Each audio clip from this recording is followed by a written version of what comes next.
അങ്ങനെ ഞങ്ങളെ വീട്ടിലെ ഞാവൽപ്പഴം ഓരോന്നായി പഴുത്തപ്പോൾ ഞാൻ പറിച്ചെടുക്കുകയാണെന്ന് നിങ്ങൾക്ക് തോന്നിയിട്ടുണ്ടെങ്കിൽ തെറ്റിപ്പോയി. ഇത് ഞാൻ മാർക്കറ്റിൽ നിന്ന് വാങ്ങിയതാണ്. ഇക്കൊല്ലത്തെ ഞാവൽപ്പഴം ഒന്നുപോലെ തിന്നാൻ പറ്റിയിട്ടില്ലല്ലോ എന്നുള്ള സങ്കടം എൻ്റെ മനസ്സിലുണ്ടായിരുന്നു. അപ്പോഴാണ് മാർക്കറ്റിൽ ഇതിങ്ങനെ നിറഞ്ഞു നിൽക്കുന്നത് കണ്ടത്. റോഡ് സൈഡിലൊക്കെ കാണലുണ്ട്. അപ്പോൾ എന്തായാലും കഴിഞ്ഞ ദിവസം ഞാനിത് കണ്ടപ്പോൾ വേഗം വാങ്ങിച്ചു പോകും. പക്ഷേ എനിക്കാണെങ്കിൽ വാങ്ങി അന്ന് മുതൽ തുടങ്ങിയ ജലദോഷം ഇതുവരെ മാറിയിട്ടില്ല. ഇനി വെയിറ്റ് ചെയ്തിട്ടുണ്ടെങ്കിൽ ഫ്രിഡ്ജിൽ ഇത് കാണും തോന്നുന്നില്ല. നമ്മൾ നാട്ടിൻ പുറത്തുനിന്ന് കിട്ടുന്ന ഞാവൽപ്പഴം ഒന്നും കൂടി ടേസ്റ്റ് കൂടുതലായിരിക്കും കേട്ടോ. കുറച്ച് ഉപ്പൊക്കെ വിതറിയിട്ട് അതൊരു കഴിക്കലുണ്ട്. എന്തായാലും ഇത്തവണ അത് കിട്ടിയപ്പോൾ ഒന്ന് മാറ്റി പിടിച്ചു നോക്കാമെന്ന് വിചാരിച്ചിട്ടാണ് ഇങ്ങനെ ഒരു പരീക്ഷണം. ഞാവൽപ്പഴം കുരുവൊക്കെ കളഞ്ഞ് അതിലേക്ക് കുറച്ച് ലെമൺ ജ്യൂസും കുറച്ച് ഉപ്പും കുറച്ച് ഷുഗറും പിന്നെ കുറച്ച് മിൻറ്റ് ലീവ്സും കൂടി ഇട്ടിട്ട് നന്നായിട്ട് അടിച്ചെടുക്കുക. ഇനിയിപ്പോൾ എന്താ കൂട്ടത്തിൽ മൊഞ്ചിലൊരു ഗ്ലാസ് നോക്കിയെടുക്കുക, നമ്മൾ മിക്സ് ഒഴിച്ചെടുക്കുക, സോഡ പൊട്ടിച്ചൊഴിക്കുക. ഇത്രയുള്ള പരിപാടി, സംഭവം സെറ്റ്.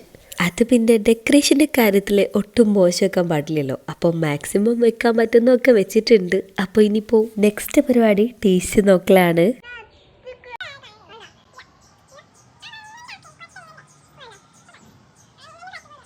കാണുന്നില്ല എന്നോള് പറഞ്ഞപ്പോൾ വെറുതെ ഒന്ന് പോയി ചെക്ക് ചെയ്താണ്. സൂപ്പർ ടേസ്റ്റി, ഭയങ്കര റിഫ്രഷിംഗ് ആണ്. ഇതിൻ്റെ ടേസ്റ്റ് വരുന്നത് ഒരു ചവർപ്പും പുളിയും ഉപ്പും എല്ലാം കൂടിയായിട്ട് വെരി ടേസ്റ്റി. ഞാവൽപ്പഴം ഇഷ്ടമുള്ളവരാണെങ്കിൽ ഇതെന്തായാലും ട്രൈ ചെയ്ത് നോക്കണം. അത്രയ്ക്ക് ടേസ്റ്റിയാണ്. ഞാനിത് സെക്കൻഡ് ട്രിപ്പ് ഒന്നുകൂടി ഉണ്ടാക്കി. എനിക്ക് തോന്നുന്നു ഇത് നമ്മൾ ഷുഗർ ഒഴിവാക്കിയിട്ട് സോൾട്ട് മാത്രം വെച്ചിട്ട് ഉണ്ടാക്കുമായിരിക്കും ഒന്നും കൂടി ടേസ്റ്റ് കൂടുക. അപ്പോൾ ഓക്കെ, ബൈ. അടുത്ത വീഡിയോയിൽ കാണാം.